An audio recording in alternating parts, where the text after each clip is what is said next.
meme. Yamel, que ya está aquí con nosotros en Sin Máscaras, y se agradece que dadas las Las circunstancias, circunstancias, esa va a ser nuestra frase nueva, dadas las circunstancias. dadas las circunstancias, se hace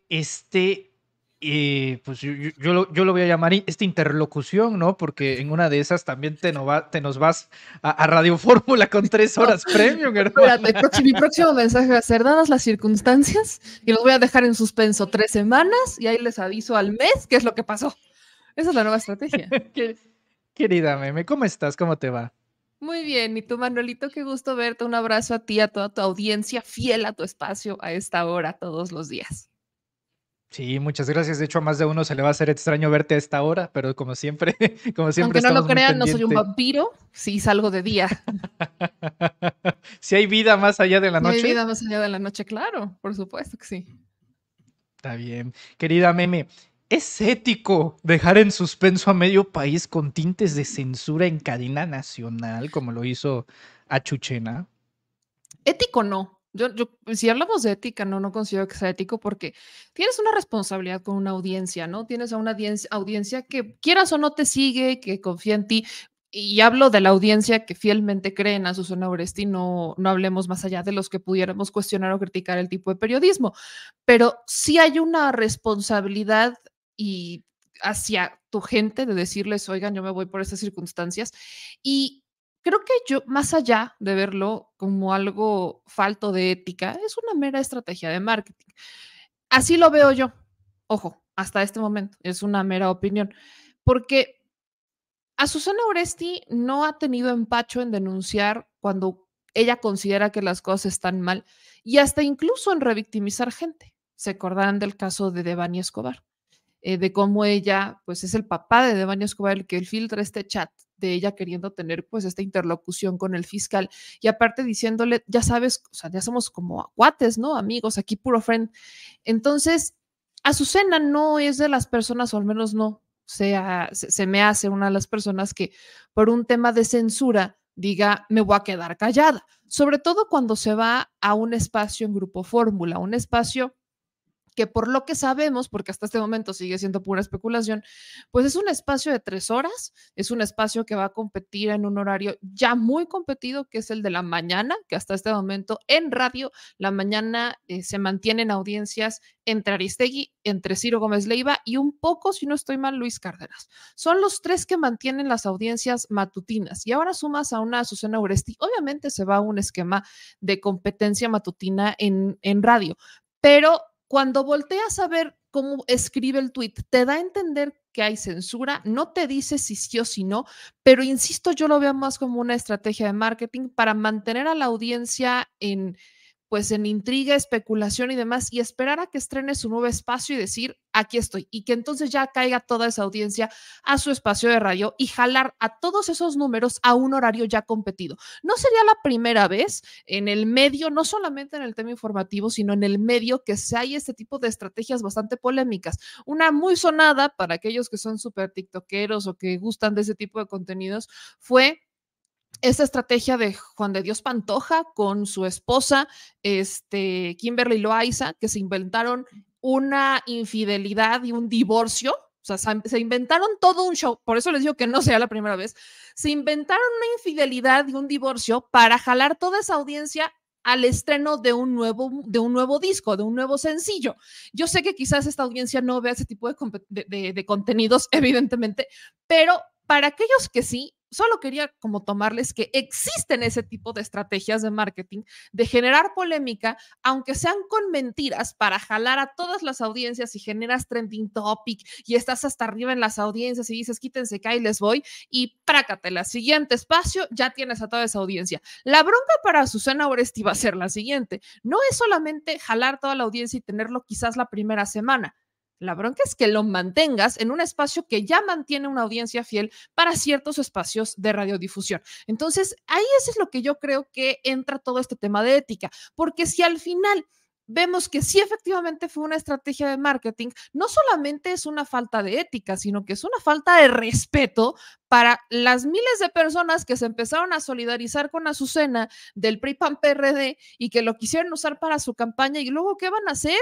Los números. O sea, ¿cómo van a mantener esos números? Qué falta de respeto para los simpatizantes del PRI-PAN-PRD que andan sacando sus banderas de censura y cargándose en Azucena Uresti. El propio Felipe Calderón, qué cara tiene para hablar de censura, sale a decir, no, es que cómo es posible este gobierno censurador. De verdad es que hay que tener 10 de mayo.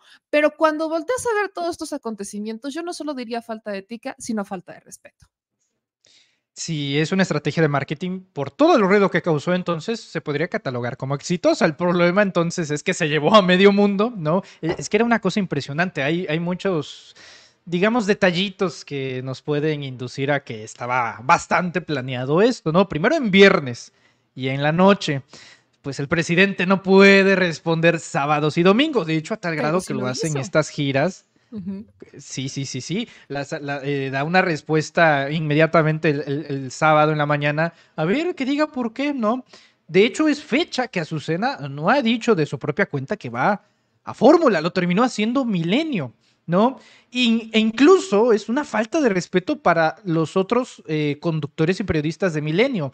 ¿Por qué? Porque si se entiende que Azucena sale por un asunto de la represión, de la dictadura, por coartar la libertad de expresión, porque no se agachó frente al poderoso de Palacio, entonces los que se quedan en Milenio sí, ¿no? Exactamente. Se puede disentir de bastantes gentes de Milenio, pero la verdad hay gente muy competente, muy profesional, trabajando en Milenio, desde Rafael Pineda, Monero Rapé, la propia Laura Sánchez Ley, va a asumir Alejandro Domínguez, ¿no? Que a mí me parece pues un buen tipo, ¿no? Dentro del margen, y se lleva también a toda esta gente de Milenio, ¿no? Entre las patas. Entonces, también me gustaría preguntarte el aspecto político. Felipe Calderón se veía soñado, ¿no? Con ese tuit que citas, pero de repente tiene que recular, dice, no, pues ya me dijeron bien que en realidad no, que siempre no, que no la corrieron.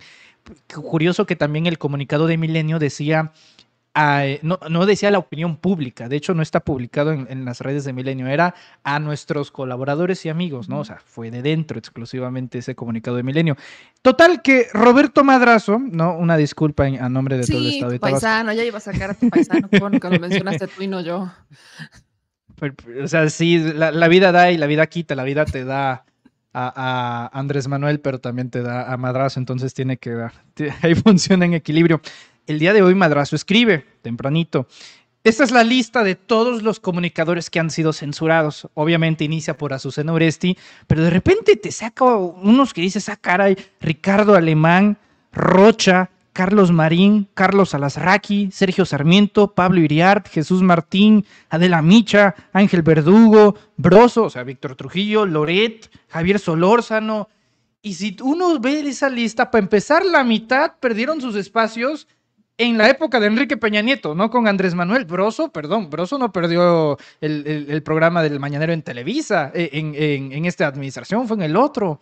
Y todos, por no decir que casi todos, tienen hoy un espacio mejor en el que estaban antes. Entonces, ¿cómo entiendes tú este asunto de la presunta dictadura? Porque es una narrativa a la que le están apostando, desde Xochitl hasta intelectuales y políticos. Dictadura, dictadura, libertad de expresión. ¿Por qué? Pues porque ya, vaya, siguen con esta estrategia de la Raki, ¿no? Mentir para hacer quedar mal al presidente o a la administración y demás. Y sobre todo porque dentro del gremio periodístico se sentían intocables. Creo que tenemos que regresar a ese punto. Sentían que no los podías ni siquiera cuestionar porque también ellos se hacen y crecen en un ambiente donde no tenían una retroalimentación constante ni en vivo como las redes sociales. Solamente los espacios de radio y aquellos programas que abrían sus micrófonos a la audiencia podían tener más o menos un termómetro de qué es lo que la gente opina de ellos en tiempo real. Por ejemplo, cuando tenías el radio, ¿no? Que en radio te dice, a ver, mándenos sus mensajes, échenos una llamada y aquí leemos un mensaje. Incluso allí estaban filtrados, ¿no? Incluso allí estaban filtrados sus comentarios por la producción del radio, pero al menos tenías, si había una mentada que otra, pues al menos la conocías, ¿no? Sabías cómo estaba la cosa. Pero allá afuera en televisión solamente conocían los ratings, qué tanto lo ve la gente, hasta dónde están llegando esos programas. Y no quería decir que tanto rating que sea, vaya, indirectamente los veían porque los quisieran mucho. Cuando van saliendo las redes sociales, se van dando cuenta que pues hay gente que los empieza a dejar de ver. Pero cuando viene el boom es cuando sale la oferta informativa en redes sociales. Cuando tienes una oferta informativa en redes sociales que los está viendo desde estos espacios, pero que los está viendo menos y que ya no solamente los ve, sino que los critica, se les empiezan a caer las máscaras. Ahora, en cuanto a sus actos de censura, que supuestamente hay enlistados por tu paisano, hay que decir varias cositas. Por ejemplo, el caso de Sarmiento, de Radio Centro, esta es historia verídica, así que me siento como los que van a contarles estas historias de ultratumba.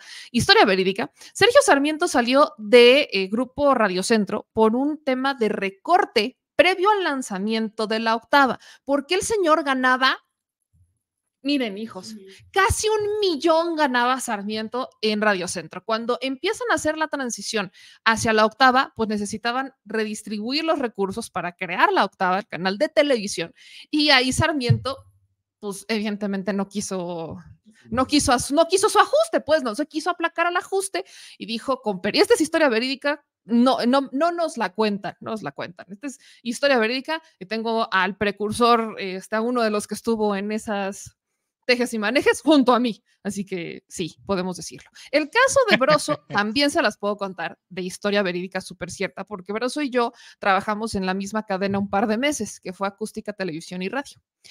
Ahí Broso. Sí, cierto. Y de hecho tengo que decir a principios que Broso, de año. Sí, 2019.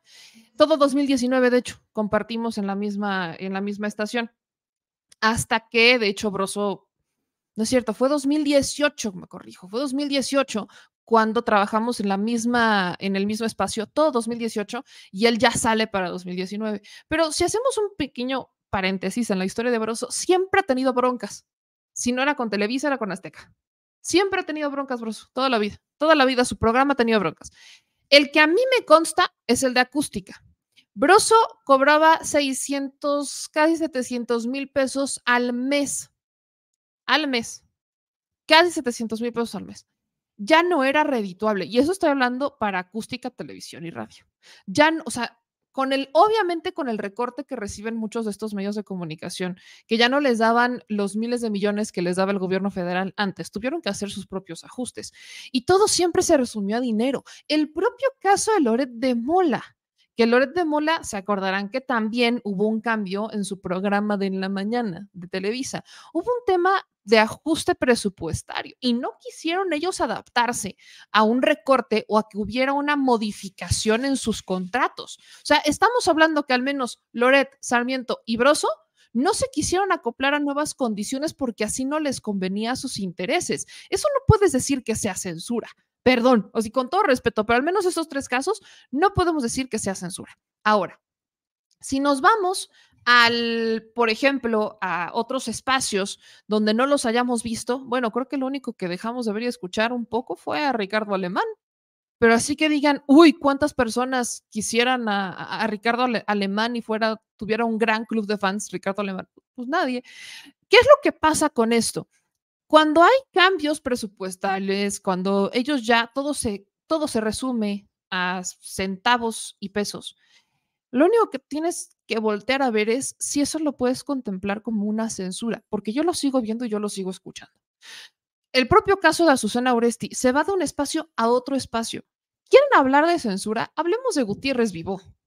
¿Quieren hablar de censura? Hablemos incluso del caso de Carmen Aristegui. Con todo, o sea, a ver, cuando un gobierno ejerce censura en contra de un periodista, y lo digo con todo respeto, pero se convierte como en el apestado de las empresas. No lo quieren contratar para no meterse en broncas con el gobierno. Eso es cuando hay censura. Cuando un gobierno ejerce censura, el gobierno ejerce tal presión que nadie quiere contratar a estos personajes porque saben que serían los siguientes. Ese es el punto de la censura.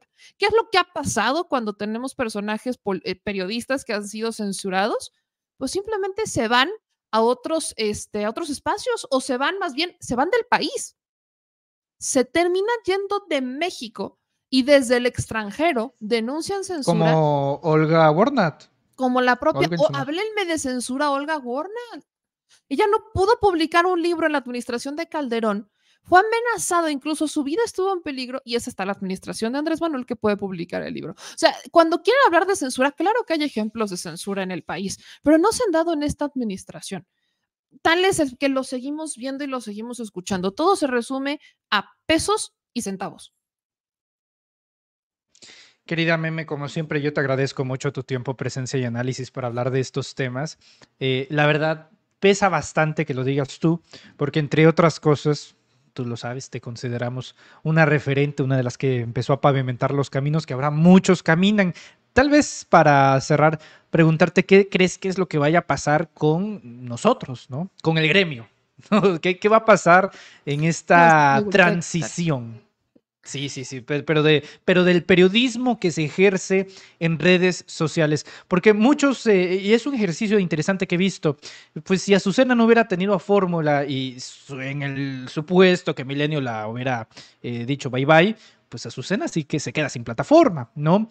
Y a veces pensamos que aquí no va a pasar eso, porque pues YouTube y libertad, pero lo cierto es que si un día las plataformas, ya sea YouTube, Twitch, Twitter, Facebook, dicen bajen el Switch, pues ahí también hay una situación, pues por lo menos decir interesante para aquellos que ejercen comunicación en redes sociales. Entonces, tal vez para preguntarte, Meme, ¿qué crees que es lo que vaya a pasar en la transición? Yo creo que 2024 también va a significar un cambio para los comunicadores y si se sostendrá esta tesis que muchos en la oposición tienen, que nada más los periodistas que ejercen en redes sociales sobrevivieron gracias a la figura de Andrés Manuel.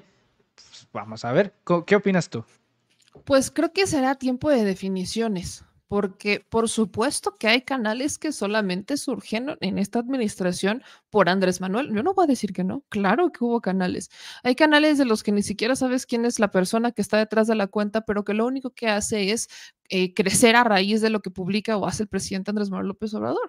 Entonces, claro que existen esas cuentas. ¿Qué pasará? Pues ya veremos, cada quien tomará sus decisiones. Yo creo que, insisto, es un tiempo de definiciones. No puedo hablar por todos los proyectos, no los puedo generalizar. Creo que sí hay cierta preocupación entre uno que otro, que no sabrá qué hacer, ¿no? Porque sabemos, algo que sí tenemos seguro es que Andrés Manuel se va. Y la figura de Andrés Manuel ha sido no solamente un animal político, sino un animal mediático, que no ha nacido otro personaje como Andrés Manuel López Obrador, que marca la agenda y pauta la agenda a los medios de comunicación como la hace Andrés Manuel. Pero creo que sí se han labrado ciertos temas o ciertas se ha pavimentado un camino interesante, una nueva forma de hacer las cosas. Con la extinción, por ejemplo, de Notimex y con la manera de las mañaneras, al menos con estas dos, obligas a los medios a ir a conferencias de prensa, a sacar información, a hacer entrevistas o al menos a intentar sacar las preguntas que tienen pendientes bajo el esquema de la mañanera, pero también estás obligando a los medios de comunicación a salir de un conformismo. Creo que el caso de López Dóriga es un ejemplo muy claro. El aquellos quizás conductores tradicionales estaban muy acostumbrados a esperar el boletín. Son periodistas de boletín. Entonces estaban esperando a ver a qué hora el gobierno les mandaba el boletín o iba el secretario a darles una entrevista, pero ellos no salían de sus estudios. Y se ha concentrado como esta dinámica que un periodista solamente sale a hacer trabajo de campo o reporteo en sus primeros años. Ya cuando tiene un cierto renombre, ya no lo tiene que hacer. La información está en las calles, las historias están en las calles. Ahí está, afuera de nuestros estudios, de nuestras cuatro paredes, ahí están las historias. Y creo que eso es lo que debemos seguir haciendo, porque las historias no se van a acabar cuando se vaya Andrés Manuel López Obrador, ahí siguen. Entonces, ese es por el lado de las pues de la información, llamémosle. Pero por el lado de las redes sociales, creo bastante debo decir que las plataformas como YouTube, Twitch, TikTok incluso, han generado muy buena lana con la creación de contenido. Entonces, todo, insisto, se vuelve a resumir a pesos y centavos. El día que la información deje de ser rentable para las plataformas sociales, ahí sí tendríamos que preocuparnos porque las plataformas también son un negocio, no tienen esta intención de hacer labor social informando a la gente, es hacer negocio. Entonces, mientras la gente participe, mientras la gente se involucre, pues obviamente nosotros seguiremos vigentes, pero también depende de nosotros un efecto espejo. Tanto nosotros tenemos que hacer nuestra parte con la gente a quienes le somos fieles, es nuestra lealtad tiene que estar con las audiencias, mientras que las audiencias pues tienen que seguir informándose y buscando estos contenidos. Nosotros tenemos que ir creciendo a la par. Eso es lo que podría decir del futuro, sin obviamente sacar una bolita de cristal, porque pues uno se puede equivocar. Pero se agradece bastante, muchísimo. Querida Meme, gracias como siempre, que ya hace un buen rato que no platicábamos y qué gusto hacerlo aquí contigo en este espacio. Ojalá pronto también sea dentro de más al rato ya en la nochecita. Ya sabes que las ojeras nunca son de a gratis, pero siempre se agradece bastante. Querida Meme, muchas gracias. Te pido por favor que nos apoyes compartiéndonos tus redes sociales y para estar al tanto de lo que muchos ya conocemos y estamos habituados ahí, por ahí, al filo de las 9 de la noche. ¿En dónde te podemos encontrar, Meme? Muchas gracias. Pues muchísimas gracias por la invitación y ya saben que me encuentran en Meme Yamel, noticias con Meme Yamel en YouTube y arroba Meme Yamel CA, pues básicamente en todas las redes sociales y gracias a toda la audiencia que nos manda mensajes y aquí los voy leyendo, pero pues también gracias a todos los espacios informativos como el tuyo, Manuelito, por seguir haciendo esta gran labor que es informar. Meme, un fuerte abrazo. Nos estaremos viendo pronto. Ojalá que muy pronto. Cuídate mucho y estamos en contacto. Cuídate mucho, un abrazo. Es la gran